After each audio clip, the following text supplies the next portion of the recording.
ନମସ୍କାର ସାଙ୍ଗମାନେ ଗାଧୁଆ ପାଧୁଆ ତ ହେଇଗଲା। ଆଉ ପୂଜା ବି ସାରିଦେଲି। ଆଜି ଗୁରୁବାର ଥିଲା, ଆଜି ଉପାସ ଅଛି। ଆଉ କାଲି ଯେଉଁ ଆଣିଥିଲି ଶାଢ଼ୀଟା ଦେଖନ୍ତୁ, ଏଟା ମୁଁ ପିନ୍ଧିଛି।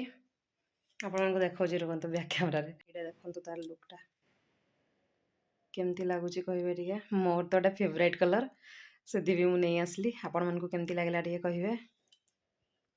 ଗୋଟେ ସ୍ତ୍ରୀର ସବୁଠୁ ଇମ୍ପୋର୍ଟାଣ୍ଟ ଜିନିଷଟା ସମସ୍ତେ ଜାଣିଥିବେ, କିନ୍ତୁ ମୁଁ କହୁଛି ଆପଣମାନଙ୍କୁ, ମୋର କିଛି ପସନ୍ଦ ନାହିଁ। ମୋର ସବୁଠୁ ପ୍ରିୟ ଜିନିଷ କୋଉଟା ପସନ୍ଦ ଜାଣିଛନ୍ତି?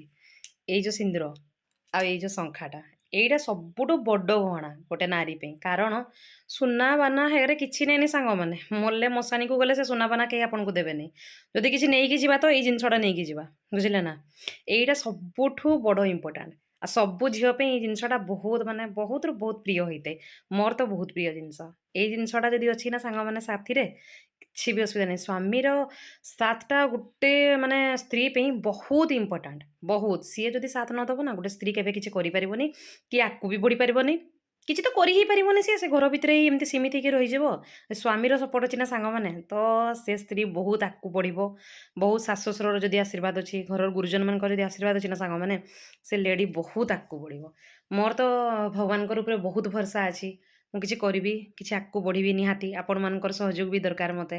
ମୋ ସ୍ୱାମୀଙ୍କର ମୋର ଫୁଲ୍ ସପୋର୍ଟ ଅଛି। ମୋ ଶାଶୁ, ମୋର ମା, ତାଙ୍କର ମୋର ଫୁଲ୍ ସପୋର୍ଟ ଅଛି ମୋର ଉପରେ। ସେଥିପାଇଁ ଆପଣମାନେ ଟିକେ ମାନେ ସପୋର୍ଟ କରନ୍ତୁ, ଦେଖନ୍ତୁ ଆମର ଭିଡ଼ିଓକୁ, ଟିକେ ଲାଇକ୍ କରନ୍ତୁ, ଆଉ ଫଲୋ ମଧ୍ୟ କରନ୍ତୁ। ଆପଣମାନଙ୍କୁ ଏତିକି ମୁଁ କହିବି। ରହିଲି ସାଙ୍ଗମାନେ, ଜୟ ଜଗନ୍ନାଥ।